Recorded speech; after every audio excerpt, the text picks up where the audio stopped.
Et ce soir, dans l'heure de la sortie, nous allons parler du salon virtuel de la décoration d'intérieur. C'est une première en Corse avec deux invités. Clotilde Herman, décoratrice intérieure, déléguée régionale Corse de l'Union francophone des décorateurs et décoratrices d'intérieur. Bonsoir Clotilde. Bonsoir. Elle est accompagnée de Riolof Alvarsson. Bonsoir. Bonsoir. Alors, une première en Corse et une première d'ailleurs tout court, puisque ce salon virtuel de la décoration d'intérieur débute chez nous. Alors, j'aimerais tous les deux que vous me racontiez comment est née cette idée d'un salon virtuel de la décoration. L'idée était excusez-moi. L'idée au départ, c'est de créer une manifestation pour le plus grand nombre sur des thématiques qui soient à la portée du grand public. Donc, nos rencontres avec Clotilde Herman et nous ont permis de construire cet événement-là avec le parrainage de l'UFDI. Donc, l'idée étant de créer un salon ouvert au grand public et aux professionnels, en permettant aux exposants, les décorateurs, architectes d'intérieur, les créateurs de mobilier, les artistes, les fournisseurs de meubles, tendances, et l'éventail est très vaste, tout ce qui a trait avec la décoration de façon directe ou indirecte. L'idée étant de proposer pendant 3 jours un espace d'exposition où les visiteurs pourront aller gratuitement sur un site internet et ils pourront donc visiter les stands, visionner des films, échanger avec les exposants en direct, tout en restant derrière leur ordinateur, et ensuite assister à des conférences et des ateliers pratiques que nous avons mis en place grâce à l'UFDI. Alors, Clotilde, il a fallu créer un site. Il a fallu travailler sur cette réalisation. Qui s'est attaché à ce travail? C'est Olof qui a toute cette tâche. Attendez, vous avez mis combien de temps? Parce que je suppose que c'est quand même... Il faut référencer tous ceux qui peuvent être mis en lumière sur ce site. Donc c'est un sacré travail. Complètement, ça représente 6 mois de travail jusqu'à aujourd'hui. Nous travaillons avec une plateforme informatique qui met à disposition un espace en 3 dimensions, donc qui valorise les produits, les exposants. Donc ça, c'est une entreprise spécialisée qui travaille sur le continent. Et nous avons construit le concept, développé, mis en place. Nous avons mis en place toute une communication en amont, puisque 15 jours avant la manifestation, il y a une campagne régionale au niveau de la communication qui avec Corse Matin, avec RCFM, avec une campagne d'affichage Capa 3 et certains magazines spécialisés, et qui vont soutenir la manifestation de façon très large et inviter le public corse à venir visiter le salon.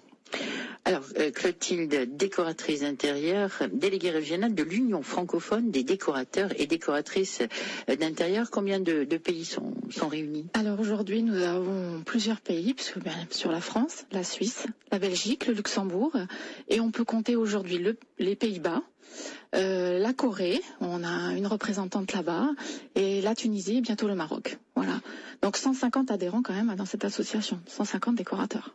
Alors 150 décorateurs, je suppose avec un environnement et des idées différentes selon les pays où ils vivent. Tout à fait, des idées, des environnements, des partenaires, des fournisseurs, des clients aussi différents, et chaque décorateur va s'adapter à tout ça, et on partage. On est là pour partager, pour communiquer et pour se réunir, pour échanger.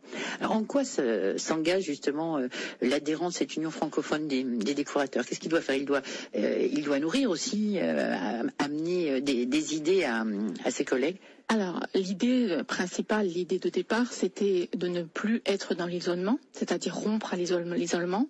C'était partager tous nos petits soucis du quotidien et pouvoir trouver des solutions. Donc, ceci, on le trouve, je vais dire, dans nos réunions nationales 3 fois par an, nos échanges via Facebook, des Skype, etc. Et on arrive à se voir, à échanger et ne plus être seul, voilà, surtout. Vous restez avec nous, on se retrouve dans 3 petites minutes pour revenir à ce salon virtuel de la décoration d'intérieur. Nous parlons sur RCFM du salon virtuel de la décoration d'intérieur, les 17, 18 et 19 octobre. Non, je me suis trompé de date. Du 7 au 9 novembre. Du 7 au 9 novembre, oui, ça a été décalé. Oui. J'avais oublié de le noter. Avec Clotilde Herman et Olof Alvarsson. Alors, Olof, si je vais sur ce site, d'ailleurs on donnera l'adresse tout à l'heure. J'ai envie de refaire complètement, de trouver des idées pour ma salle à manger. Alors je suppose que je donne des indications, du métrage. Comment ça se passe alors? En fait, c'est très simple. Vous allez vous rendre sur un salon. Vous allez avoir un accueil qui va vous diriger vers les halls d'exposition concernés. Donc, vous voulez rencontrer un décorateur, un architecte d'intérieur. Vous allez être guidé vers un espace où des stands, comme dans un salon traditionnel, la composent. Et là, vous allez trouver un choix de décorateur. Vous allez pouvoir rentrer dans le stand, donc échanger soit par webcam interposé ou par chat. Et vous pouvez donc poser des questions que vous souhaitez avoir, transmettre des données, ensuite prendre rendez-vous. Et ensuite, vous pouvez également télécharger des documentations, des plaquettes pour avoir des idées de déco et visionner un film dans certains cas. Et si vous voulez un peu plus d'informations, vous pouvez ensuite assister à des conférences et à des workshops, des ateliers de conseil. Alors sur quoi portent ces conférences? Ça, c'est l'UFDI qui va organiser. Alors l'UFDI, nous sommes en train de voir quel thème nous allons proposer, mais ça va tourner évidemment autour de la décoration. Pourquoi faire appel à une décoratrice, par exemple? Mais parce que vous me disiez, je vous interromps, mais vous me disiez que le métier est pas protégé du tout. N'importe qui peut s'improviser décorateur. Tout à fait. N'importe qui peut s'improviser décorateur. Il y a des formations. Il y a des formations, mais il y a des formations très très, très courtes, comme des formations plus longues, ou des écoles qui ont vraiment ce titre, qui peuvent proposer ce genre de formation. Mais demain, un peintre veut se dire décorateur, il peut très bien se dire décorateur, mais n'a pas du tout la formation que nous avons eue au préalable. Voilà. Donc là, ce sera le moyen. Ce sera le moyen de promouvoir. De promouvoir. Tout à fait. Alors, justement, si quelqu'un vient vers vous, après il prend rendez-vous, ou vous commencez par discuter, échanger, guider d'abord pendant ce salon virtuel? Alors je pense qu'il y aura diverses façons de procéder. Il y aura effectivement par webcam, par chat, ou des gens qui effectivement veulent prendre rendez-vous directement. On prendra un rendez-vous avec eux pour par la suite, qui voudront peut-être pas parler directement en direct du projet. Mais en tout cas, c'est vrai que les contacts qu'on aura via ce salon j'espère, se concrétiseront par la suite, mais il faudra effectivement rencontrer nos clients, ces personnes-là, pour avoir plus d'infos sur leur projet. Effectivement. Alors, la décoration, et je m'adresse justement, puisque j'ai une professionnelle à côté de moi, ça change au fil du temps. Il y a de nouveaux matériaux, il y a de nouvelles choses, il y a de nouvelles couleurs, il y a de nouvelles tendances. Alors, comment on s'informe de toutes ces choses-là? Alors nous, en tant que décorateurs, on a des salons qui sont organisés donc tous les ans. On a Salon Maison et Objets qui est en cours encore en ce moment à Paris. Divers salons à Milan, par exemple. Après, on a toutes sortes de magazines où on peut aller chercher toutes les nouveautés, matériaux et autres. Mais nous, en tant que décorateurs, je pense qu'on ne va pas amener directement au client la nouveauté. On va vraiment travailler avec les besoins et les envies du client. Donc, la tendance d'aujourd'hui ne va pas spécialement coller au client que l'on aura demain. Alors, il y a certaines stars qui demandent à un décorateur d'arriver chez eux et de tout faire. Bon. C'est le genre de client que vous préférez plutôt la personne qui dit, écoutez, j'ai une petite idée, mais je suppose que le conseil est beaucoup plus sympathique. Il y a les deux. Il y a les personnes qui ont des petites idées, puis on va les orienter même sur autre chose parce que ça ne correspond pas du tout à leur mode de vie. Il y a un aspect psychologique. Tout à fait. Très psychologique.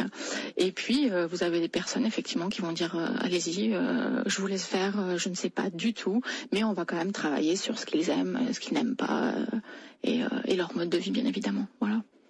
Alors, c'est une première en Corse, mais Olof, je crois que vous avez envie d'aller plus loin maintenant. Écoutez, actuellement pour 2015, il y a déjà 3 autres salons qui sont programmés. Donc, et le 4e salon, c'est la réédition du salon des décorateurs d'intérieur 2015. Donc, il y a effectivement de nouvelles manifestations qui sont inscrites, qui sont en train de se construire. Et sans dévoiler de secrets, il y a déjà un salon qui aura lieu début mars, consacré un petit peu, je vous en dirai davantage ultérieurement, pour la promotion de la Corse. Je reviens à ces films aussi projetés. Alors de quoi parlent ces films? Des films, des conférences, des ateliers. Oui. Tout ça, il y a une spécificité. Il y aura une thématique, tout à fait. Il y aura une thématique. Tout ça, on est en train de le mettre en place. Je pense qu'on aura plus d'informations d'ici une à peu près une quinzaine de jours. Mais c'est vrai que l'UFDI et tous les adhérents sont concernés. Donc, puisqu'effectivement, on est sur la Corse, on met en place ceci sur la Corse, mais ça pourra être visible sur effectivement d'autres départements et en dehors de la France, bien évidemment, l'étranger.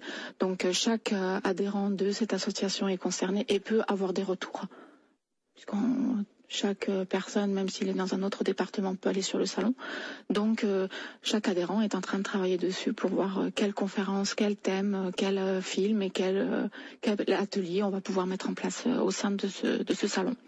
Alors, 3 journées, c'est un peu court. Est-ce que les gens vont pouvoir quand même vous suivre autrement et plus longtemps ? C'est-à-dire qu'1 mois avant le salon et 6 mois ensuite, il y a un site blog qui va être mis en place, qui va reprendre toutes les informations du salon, qui va rebondir, qui pourra être enrichi en fonction des conseils, des conférences qui viendront animer le site blog pendant 7 mois, voire même 12 mois, je peux déjà vous l'annoncer maintenant.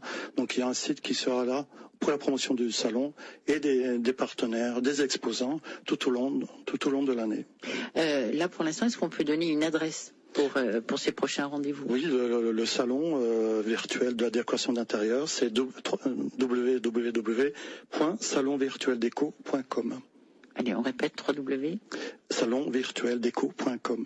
Voilà, et ça concerne tout le monde, puisque effectivement aussi bien les professionnels que les particuliers. Je reviens à l'Union francophone des décorateurs. Est-ce que vous vous inspirez aussi de certaines trouvailles au bout du monde, enfin au bout du monde? La Corée, oui, c'est presque le bout du monde. La Tunisie. Oui, on s'inspire de tout. Je veux dire tout. La décoratrice ou le décorateur qui a ça en lui va chercher au moindre moment de sa journée, au moindre des petites choses qui vont peut-être lui donner une idée par la suite sur un projet qui viendra dans le futur. Et l'Union francophone des décorateurs et décoratrices d'intérieur ouvre la porte à d'autres pays. Vous en espérez d'autres? Ah oui, complètement. On est en train de travailler dessus. Vous faites comment pour communiquer avec ces pays qui ne sont pas encore dans l'Union? Alors on va travailler via Facebook, puisque Facebook est un énorme réseau de personnes sur le monde entier. Donc on arrive à retrouver des personnes dans tous les pays. Et puis après, parler les institutions aussi de chaque pays, les ambassades, etc. Voilà. Eh bien, je vous remercie tous les deux. On vous retrouvera sur cette antenne pour de nouvelles informations concernant ce salon virtuel de la décoration d'intérieur. Je vous souhaite une très bonne fin de soirée à tous les deux. Merci à vous. Merci beaucoup. Merci beaucoup. Au revoir. Au revoir.